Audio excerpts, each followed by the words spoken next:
Here's a step-by-step detailed guide on how the BRRRR strategy works in real estate investing. This is basically going to be an entire course in a few minutes. So you're going to want to save this for later. Step 1 is to buy a property cheaply. This is when you buy a property that's worth less than what it could be worth once fixed up. So let's say you bought this house for $60,000. Now you're probably like, well, how do you actually get a property for cheaper than what it's worth? It's one of two things. Either A, it needs work, or B, the seller themselves is having issues. Now that might mean financially, they might be going through a divorce. They might have a family member that died and they can't take on the bills. Well, now you're probably thinking, well, sure, I don't have $60,000 to buy a house. Where do I get the money to do that? Here's a few ways. The first way is a hard money lender. These are people who give you funds to fix up a house with typically lower down payments. On my first one, I got a 10% down payment on this property. They give you the loan based off of what you're buying the house for, how much work it requires to fix up, and then what it can sell for later. The second option is using 0% credit cards. This is when you get credit cards that have 0% interest for a short period of time, usually 12 months. You take the money off of the card. You usually pay a 3% fee, but then you can use the money to buy the property cash and use those funds to fix up the property. And then you're going to pay off the credit cards within the time frame using what we'll do later. This is a high risk, high reward strategy as well, because once you get past the 0% time frame, you're going to end up paying higher percentage on your money, like 20%. A third option is a private lender. This is someone who kind of acts like a hard money lender, but it's based off of your relationship with them. And so you're able to get a loan with more negotiable terms. These are people that you meet at real estate investing meetups usually, or people that you meet through your networking. Fourth is you get a partner. Now, a partner is a great way to overcome any missing money that you might have, because what you're going to offer them is that you're going to do all the work for 50% of the profit, and they will do none of the work. They just have to be the capital person involved. Fifth is borrowing against other assets. So if you have a stock portfolio, a 401k, you can take a loan out against them to use them to buy the property cash and you pay it back using what we do later. Or if you own a house and you have some equity in it, you can use a home equity line of credit or a cash out refinance to get that capital. Or 6 is just get a job and save some money. Now,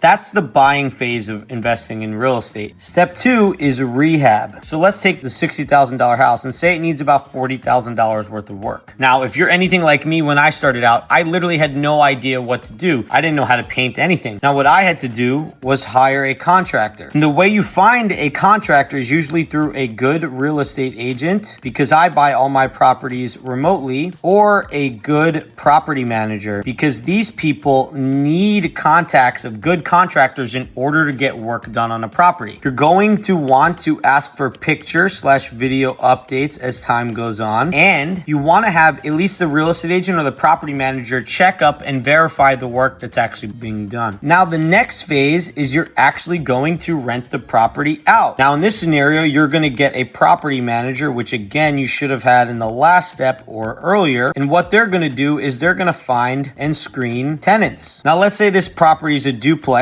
and each side rents for $1,900. That means our total rent is $1,800. And so what you need is this rental number, the $1,800, to make sure it covers the mortgage, taxes, insurance, the property management fees, savings for repairs, CapEx, vacancy, and any utilities or HOA fees or PMI you have to pay. What we're looking for is ideally $150 per unit in cash flow with an 8% return on investment, because in my opinion, if you get this much, you're beating the stock market, because the stock market gets an 8% return just on the cash flow. And when you include the appreciation and tax benefits of real estate, you will beat out the stocks any day of the week. Now you're going to have to get out of these loans, because these are all usually higher interest loans that you want to getting out of, except the partner scenario or getting a job. So what you're going to then is do the fourth stage, which is refinance. So let's say now this house is worth $140,000, and we're not just making up this price out of thin air. What we're doing is we're looking for houses that are similar age, size, meaning square footage, bedrooms, bathrooms, amenities within a distance, and style, to see what houses like that sold for, to see what our house can then sell for. Those are called comps. The bank will then verify this information themselves by doing what's known as an appraisal. And so you're going to go get what's known as a DSCR loan. This is for people that don't have jobs or don't have stable sources of income or want to scale their the rental portfolios. But if you have a normal job, then you can get what's known as a conventional investment property refinance. So now you'll be able to take out 75% of this value. That's $105,000. Now this money is actually tax-free because you don't pay any taxes on debt. But this isn't yours to keep because you owe $40,000 for the work to the hard money lender or whoever you use here, plus the $60,000 you use to buy the house. So you owe $100,000, plus you're gonna have some closing costs, and so we'll take out $5,000 for that, which means basically this money will go back to paying all of the costs from when you bought it. So now you have a new loan on this house for 30 years, and let's say at 8% interest worth $105,000. Now that's okay because you're getting that covered through the rental income you were making from before. So now you're making a couple $100 a month. You have a property, you have $35,000 in equity because 140 minus 105 is 35,000. And now you also have the initial down payment that you used on the hard money loan or any of these payments. And then that's when you can do the last thing, which is